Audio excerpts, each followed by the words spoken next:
Welcome back to Giant Monster Week. We're looking at giant monster movies all week leading up to the release of Kong Skull Island. Today we head back to that kaiju movie-making machine of a country, Japan, for our next film, Rodan. Many casual fans of the Godzilla franchise may recognize this monster from later films in the series, but may not know that he had a solo film first. This film predates Mothra's solo film. Only 2 Godzilla films existed when this film was made, and it's the first color kaiju film of the Godzilla series. The film follows a mining facility. Several miners begin disappearing and turning up dead. The staff is unsure if someone is committing murder down in the mines, or if something else is going on.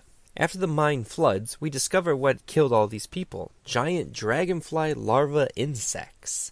These insects seem to be bullet resistant and out for blood because the miners can't seem to stop them. One miner gets trapped in the cave and turns up later with some memory loss. It isn't until he sees some eggs hatching that he realizes what he saw. Rodan hatching from its egg and eating those bugs. The giant bugs that had been killing his co-workers were now being eaten by a new monster. The film does a good job at raising the stakes like this. Then we get the formulaic scenes for this kind of movie. People sitting around, pointing at maps, discussing the monster, Rodan destruction scenes, all building to the ending. The destruction scenes are fantastic. I would go so far as saying these might be some of the best destruction scenes Toho did in this era. Rodan has the ability to fly so fast he creates massive winds and sonic booms, which blow apart buildings and downtown streets. The miniatures look fantastic, and the way they're shot when they're destroyed looks great. There's a scene where a big bridge is destroyed and it looks awesome. Also at this location, Rodan crashes down into the water, which was not supposed to happen. The guy in the Rodan suit was on the wires to fly over the bridge, but the wires broke and he crashed into the water. It looks so cool they left it in the film. The shot of Rodan coming out of the water almost had the same result of the wires breaking because he was so heavy from taking on water, but luckily they got the shot. In a couple shots you can actually see the strings that are holding Rodan up, which is funny and charming at the same time.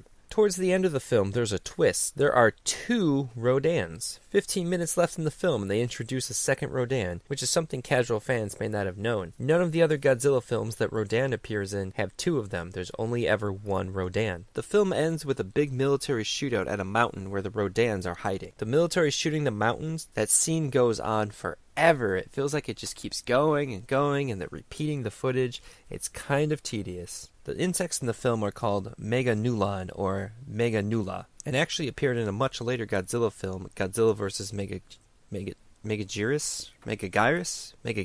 I'm not sure how you pronounce his name, in the year 2000. I would be crucified on the internet if I didn't tell you that George Takei of Star Trek fame did the voiceover dubbing for the English version of this film. Apparently this was his first professional acting job. I also have to inform you that Rodan's original name was Radon and was later changed to Rodan. Trust me, the internet would be mad at me if I didn't mention those 2 little tidbits. Also, many changes were done to the American version of this film. Too many to talk about, so I'll just list them on the screen for you right now. If you want to check out this film, it can be easily found on DVD on a double pack with War of the Gargantuans, another film that we've already talked about on Giant Monster Week. Go watch that video too. Both the Japanese and American versions of Rodan are present on the DVD. I watched the Japanese version for this video. The DVD set also comes with a great documentary about the Godzilla franchise. Very much worth the purchase. Rodan is an interesting film and a very important one in Toho's early library of kaiju films. The first third of the film I really liked because of the setting of the mine and how it was shot. The film really has a sense of its location, and I like that. The build up to the monster reveal is great, and as I said, the Rodan destruction scenes are some of the best from this era. The miniatures look absolutely fantastic. Fun film, check it out.